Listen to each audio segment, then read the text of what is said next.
जय श्री कृष्ण, जय श्री राम। श्रीमद् भागवत कथा के तृतीय स्कंद में आपका स्वागत है।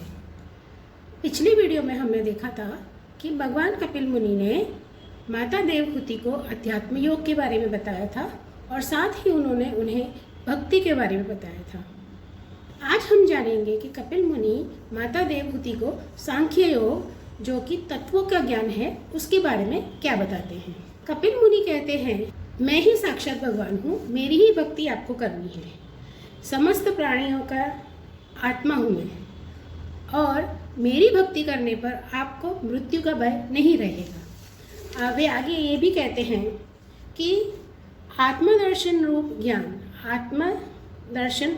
ज्ञान ही पुरुष के मोक्ष का कारण है और वही उसकी अहंकार रूप हृदय ग्रंथि का छेदन करने वाला है। कहते हैं कि हमें हमेशा दूसरों के अंदर दोष दिखाई देते हैं, हमें खुद के अंदर दोष कभी नहीं दिखते। तो जब हम खुद के अंदर दोष देखेंगे तभी तो हमें आत्मदर्शन होगा कि हम कहाँ गलत हैं, हमने क्या गलत किया है, हमें कहाँ पर अपनी स्वभाव में सुधार करना है, कि हमारी वाणी कहाँ पर गलत है। हमारी जो भी चीज़ें हैं, अगर हमें नहीं पता कि हम क्या कर रहे हैं, हमारा स्वभाव हमें नहीं पता है कि हमारा स्वभाव कैसा है, तो फिर हमें मुक्ति नहीं मिलेगी। जब तक आत्मदर्शन नहीं होगा, हम क्या कर रहे हैं, हम क्या बोल रहे हैं, इसका अगर हमें आभास नहीं होगा तो फिर हमारे अंदर का जो अहंकार है वो कभी नहीं मिटेगा। इसलिए कपिल मुनि कहते हैं कि आत्मदर्शन रूप ज्ञान ही इंसान के अहंकार को मिटाता है, और जब इंसान का अहंकार मिट जाएगा तब वह भक्ति में लीन हो जाएगा। आगे बताते हैं कि माता देवहूति ने उनसे प्रकृति और पुरुष के बारे में पूछा। तब कपिल मुनि कहते हैं कि जो त्रिगुणात्मक, अव्यक्त, नित्य और कार्य कारण रूप है, उस प्रधान नामक तत्व को ही प्रकृति कहते हैं। प्रकृति किससे कहते हैं? जो तीनों गुणों से भरपूर है, जिसमें तीनों गुण हैं। तीन गुण कौन से? सत्व, रजस और तमस। तो तीनों गुण हैं उसमें, जो अव्यक्त है, जो नित्य है और कार्य कारण रूप है। कार्य कारण रूप मतलब जैसे आपने एक कार्य किया तो आप उसका कुछ फल मिलेगा, फल मिलने की वजह से फिर आपका और दूसरा कार्य बढ़ेगा। किसी कारण से आपने कुछ काम किया, फिर उसका कुछ और आपको फल मिला, फिर उस फल के कारण से आपने कुछ और काम किया। तो ये कार्य कारण रूप जो है वो प्रधान तत्व है और वही प्रकृति है। फिर आगे बताते हैं कि 5 महाभूत, 5 तन्मात्रा, 4 अंतःकरण और 10 इंद्रिय, इन 24 तत्वों के समूह को विद्वान लोग प्रकृति का कार्य मानते हैं। क्या बताए इसमें? 5 तो महाभूत हो गए, जैसे कि पृथ्वी, जल, तेज, वायु और आकाश। फिर उसके बाद में बताते हैं 5 तन्मात्राएं, जैसे कि गंध, रस, रूप, स्पर्श और शब्द। तो ये 5 तन्मात्राएं हो गई। इसके बाद में बताते हैं कि 10 इंद्रियां। कौन सी 10 इंद्रियां हैं? श्रोत मतलब कान, त्वचा, चक्षु नेत्र, रसना मतलब हमारी जिह्वा, नासिका मतलब हमारी नाक, वाक मतलब हमारे शब्द, पाणी मतलब हमारे हाथ, पाद मतलब हमारे पैर, उपस्थ और पायु, ये 10 इंद्रियां बताई गई हैं। और मन, बुद्धि, चित्त और अहंकार, ये 4 अंतःकरण हैं। संकल्प, निश्चय, चिंता और अभिमान रूपा, ये 4 प्रकार की वृत्तियां इनसे लक्षित होती हैं। जैसे आप समझिए कि जो हमारा अंतःकरण है, मन, बुद्धि, चित्त और अहंकार, तो मन से ही हम एक संकल्प लेते हैं, बुद्धि से निश्चय होता है, चित्त से चिंता होती है और अहंकार से अभिमान आता है। तो ये अंतःकरण के 4 रूप दिए हैं और उन चारों रूपों की 4 वृत्तियां यहाँ पर दी हुई हैं। तो कुल मिलाकर के यहाँ पर 24 तत्व दिए हैं। 5 भूत, 5 तन्मात्राएं, 10 इंद्रियां और 4 अंतःकरण, तो हो गए 24। इसमें कुछ ज्ञानी लोग 25वां तत्व बताते हैं कि वो है काल। काल 25वां तत्व है। अब काल को कुछ ज्ञानी लोग 25वां तत्व मानते हैं, कुछ नहीं मानते हैं। तो जो मानते हैं उनके लिए 25 तत्व हुए, जो नहीं मानते हैं उनके लिए 24 तत्व हुए, और इन्हीं 24 या 25 तत्वों से ही ये प्रकृति बनी हुई है।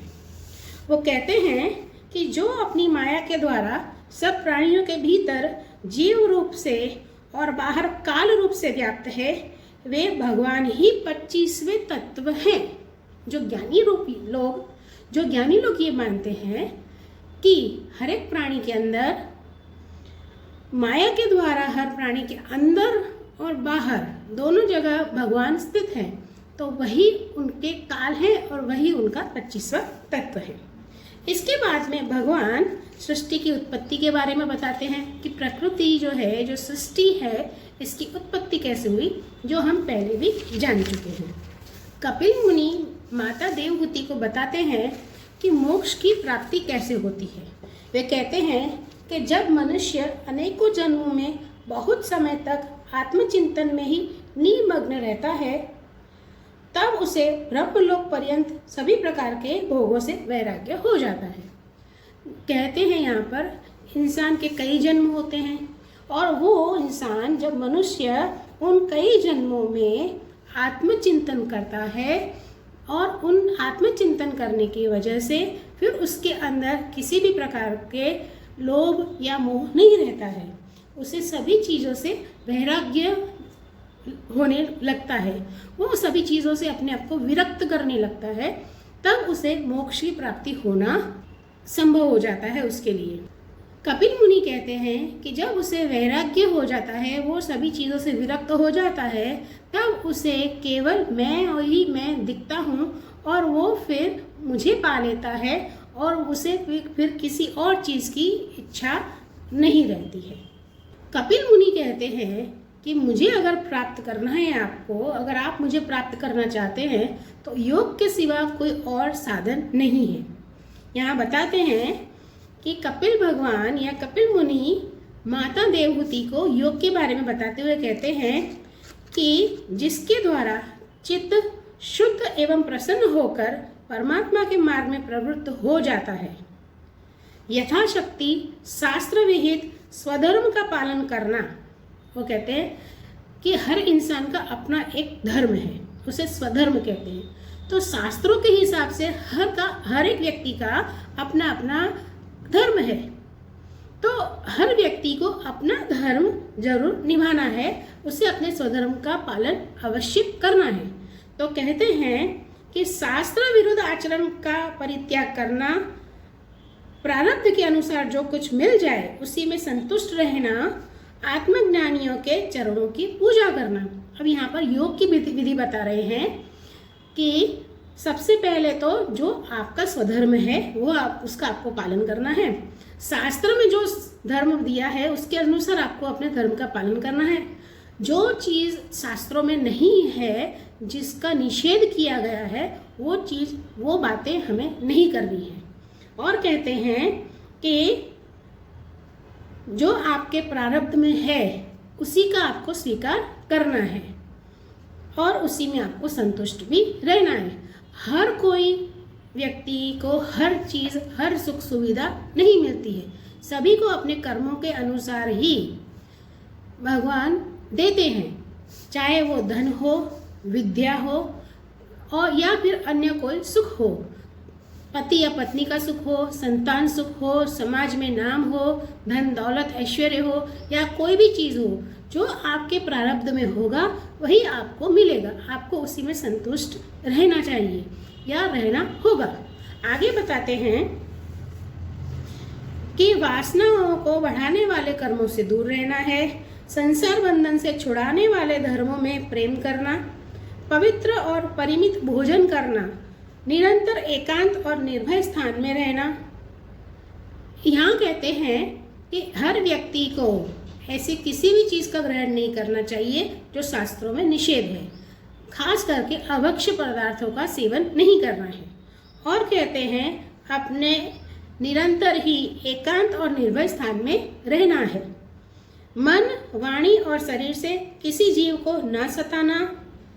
वो कहते हैं मन, क्रम, वचन, क्रम यहाँ पर कर्म को कहते हैं। तो मन, कर्म और वचन से हमें कभी किसी को दुखी नहीं करना है। आपने मन से भी किसी को बुरा नहीं कहना है, अपने कर्मों से किसी का बुरा नहीं करना है, अपने वचनों से, अपने शब्दों से भी किसी को बुरा नहीं कहना है। हमेशा सत्य बोलना है, चोरी नहीं करनी है, आवश्यकता से अधिक वस्तुओं का संग्रह नहीं करना है, ब्रह्मचर्य का पालन करना, तपस्या करना, बाहर से और भीतर से पवित्र रहना, शास्त्रों का अध्ययन करना, भगवान की पूजा करना, ये सब भगवान कपिल मुनि माता देवहूति को बताते हैं। वे कहते हैं कि वाणी का संयम करना, हमेशा ही कुछ सब कुछ बोलना नहीं है, जब तक आवश्यकता ना हो तब तक ना बोले। वाणी का संयम करना, उत्तम आसनों का अभ्यास करके स्थिरता पूर्वक बैठना, धीरे धीरे प्राणायाम के द्वारा श्वास को जीतना, इंद्रियों को मन के द्वारा विषयों से हटाकर अपने हृदय में ले जाना, मूलाधार आदि किसी एक केंद्र में मन के सहित प्राणों को स्थिर करना, निरंतर भगवान की लीलाओं का चिंतन और चित्त को समाहित करना। पहले आपको योग आसन में बैठ करके, किसी भी सुखासन में बैठ करके आपको योग करना है। योग करने का मतलब है कि आपको अपनी वाणी का संयम करना है और स्थिरता पूर्वक बैठ करके अपने प्राणायाम करना है। प्राणायाम में अपने श्वास को अपने वश में करना है। श्वासोच्छ्वास की जो प्रक्रिया है उसको अपने वश में करना है और अपने इंद्रियों को अपने वश में करना है, अपने मन को अपने वश में करना है, सभी चीज़ों को अपने वश में करना है। सबको वश में करने से ही हम भगवत की प्राप्ति कर सकते हैं। ये कहते हैं कि आसन और प्राणायाम करने से चित्त स्थिर और निश्चल हो जाता है। जो हमारा मन है, जो इधर उधर हमेशा हिरण की तरह कूदता फिरता रहता है, तो वो स्थिर हो जाएगा, चंचल नहीं रहेगा, उसमें ठहराव आएगा और मन एक जगह पर ठहर जाएगा और वो है भगवान के उनके श्री चरणों में। अपने हृदय में भगवान के श्री चरणों को बसा करके और उसी में अपना ध्यान चित्त एकाग्र करना है।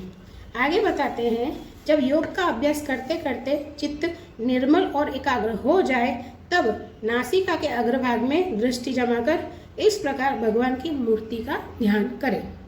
अब यहाँ पर बताते हैं कि भगवान की मूर्ति का ध्यान करना है। आप भगवान के तो सभी अंग सुंदर हैं, अगर आपको संपूर्ण मूर्ति का ध्यान करना हो तो आप वैसे भी कर सकते हैं, या फिर आप भगवान के मुखारविंद हो, चरण कमल हो या उनके हृदय हो, किसी भी अंग का आप ध्यान कर सकते हैं और उनके उस अंग पर अपना ध्यान एकत्रित करके उसका ध्यान करके आप भगवत प्राप्ति कर सकते हैं। यहाँ कहते हैं कि अपनी रुचि के अनुसार खड़े हुए, चलते हुए, बैठे हुए, पौधे हुए अथवा अंतर्यामी रूप में स्थित हुए अनेक स्वरूप का विशुद्ध भावयुक्त चित्त से चिंतन करें। ऐसा जरूरी नहीं है कि आप सिर्फ चेहरा ही देखें भगवान का, उनका मुखारविंद ही देखें, उनके कमल नयन ही देखें, या उनके आप सिर्फ कमल जैसे कोमल हाथों को ही देखें या सिर्फ चरणों को ही देखें।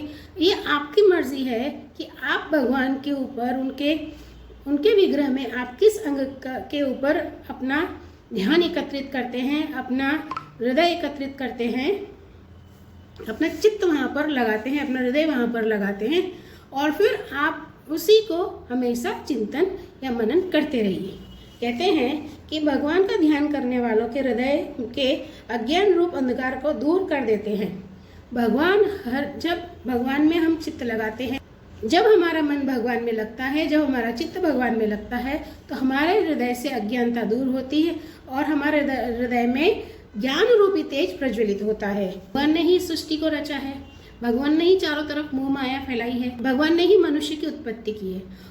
वही मनुष्य भगवान की ही बनाई हुई मोह माया में फंस जाता है और फिर भगवान ही उसे उस मोह माया से निकलने का रास्ता बताते हैं।